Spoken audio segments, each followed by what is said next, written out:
इस बात में कोई शक नहीं कि जैसे जैसे साइंस तरक्की कर रही है वैसे वैसे हमें नई चीजें जानने को मिलती हैं। लेकिन यह भी एक हकीकत है कि अभी तक बहुत कुछ ऐसा है जिसको देखकर साइंस भी बिल्कुल दंग रह जाती है। फिर मामला चाहे इजिप्ट में बनी 2500 साल पुरानी हेलीकॉप्टर और एयरप्लेन की हायरोग्लिफिक्स का हो, रशिया में वाकई अपने आप बड़े होने वाले क्रेटर का हो, या फिर नासा को स्पेस से रिसीव होने वाले मिस्टीरियस सिग्नल्स का हो। हमारे इर्द गिर्द कई चीजें ऐसी भी हैं जिनके सामने साइंस को भी झुकना ही पड़ता है।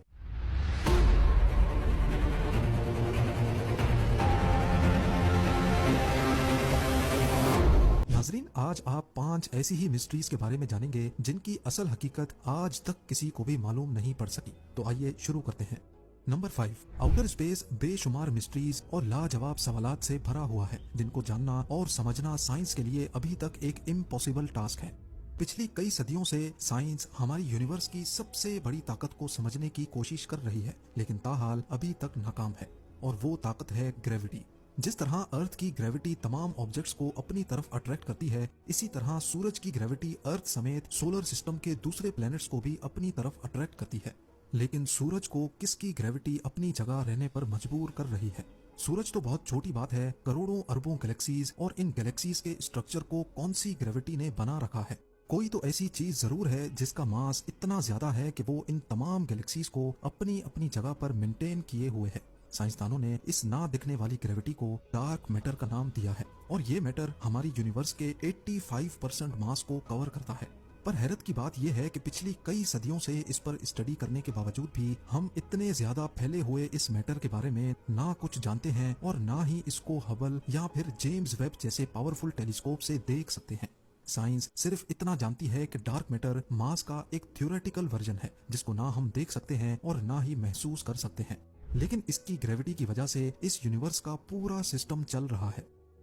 नंबर 4, बेशक दुनिया के पावरफुल टेलीस्कोप से हम 13.1 बिलियन लाइट ईयर्स दूर गैलेक्सीज को देख सकते हैं, ब्लैक होल की फोटो कैप्चर करने में कामयाब भी हो चुके हैं और साइंस की पावर इस्तेमाल करके हम 14 करोड़ किलोमीटर दूर मार्स पर कई रोवर्स भी भेज चुके हैं। लेकिन सबसे बड़ी हकीकत यह है कि ये तमाम मिशंस हम जिस प्लेनेट पर रहकर कर रहे हैं उसके ओशंस को अभी तक एक्सप्लोर नहीं कर पाए। करीब 80% से भी ज्यादा ओशन के हिस्से ऐसे हैं जहां की दुनिया हमारी दुनिया से बिल्कुल कटी हुई है। ओशन का deepest point Mariana Trench 11,022 meters गहरा है, लेकिन हम इंसानों ने ओशन का सिर्फ वो हिस्सा अभी तक एक्सप्लोर किया है जो सिर्फ 200 मीटर्स गहरा है। इस पॉइंट को ट्वाइलाइट जोन कहा जाता है, जहां सूरज की रोशनी ना होने के बराबर है। लाइट के अलावा यहाँ प्रेशर 320 पाउंड्स पर स्क्वायर इंच होता है। ये इतना ज्यादा है कि जैसे किसी ने इंसान के जिस्म के सिर्फ 1 इंच के हिस्से पर ट्रैक्टर का टायर रख दिया हो। यही वजह है कि इंसान का चांद पर जाना तो आसान है, लेकिन ओशन के ट्वाइलाइट जोन से भी नीचे जाना बहुत ही मुश्किल है। एक एस्टिमेट के मुताबिक ट्वाइलाइट जोन के नीचे जितनी सी लाइफ रहती है, हम उसमें से सिर्फ 5% को एक्सप्लोर करने में कामयाब हुए हैं। बकाया 95% में क्या कुछ है, ये अभी तक साइंस के लिए एक मिस्ट्री बनी हुई है।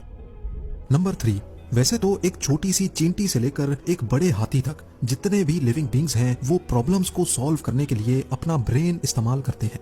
अगर ब्रेन ना हो तो कोई भी लिविंग बीइंग छोटे से छोटा प्रॉब्लम भी सॉल्व नहीं कर सकता। लेकिन स्लाइम मोल्ड के नाम से पहचाना जाने वाला ये एक बहुत ही सिंपल ऑर्गेनिज्म है, लेकिन इसके साथ ही ये बहुत कॉम्प्लेक्स भी है, क्योंकि स्लाइम मोल्ड के पास ब्रेन नहीं होता और इसके बावजूद भी ये बहुत चालाक माना जाता है।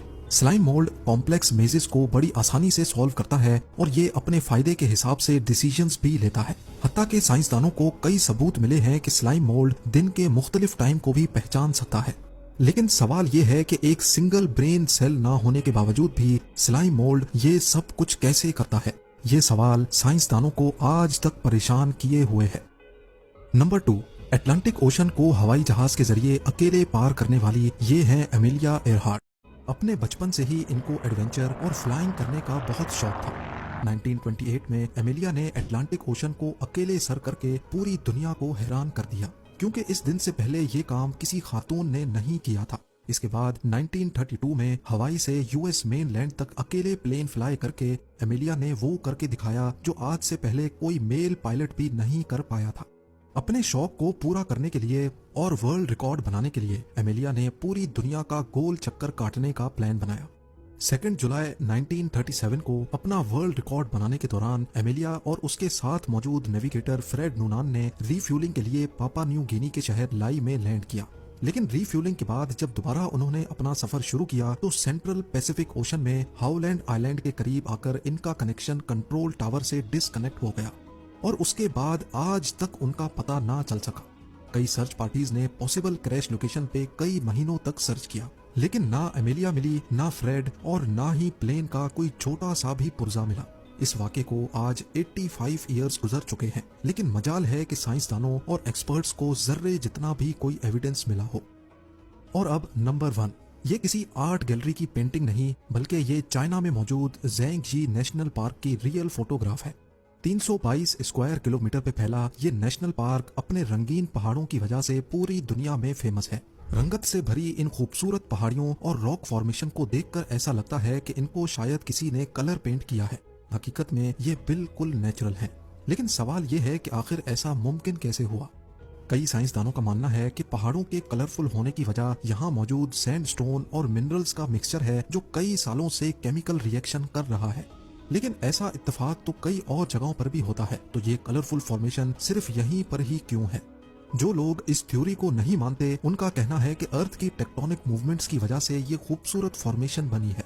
कई सदियां गुजरने के बावजूद भी साइंस अभी तक इस दिलकश और हसीन पहाड़ों के पीछे का असल राज मालूम नहीं कर सकी।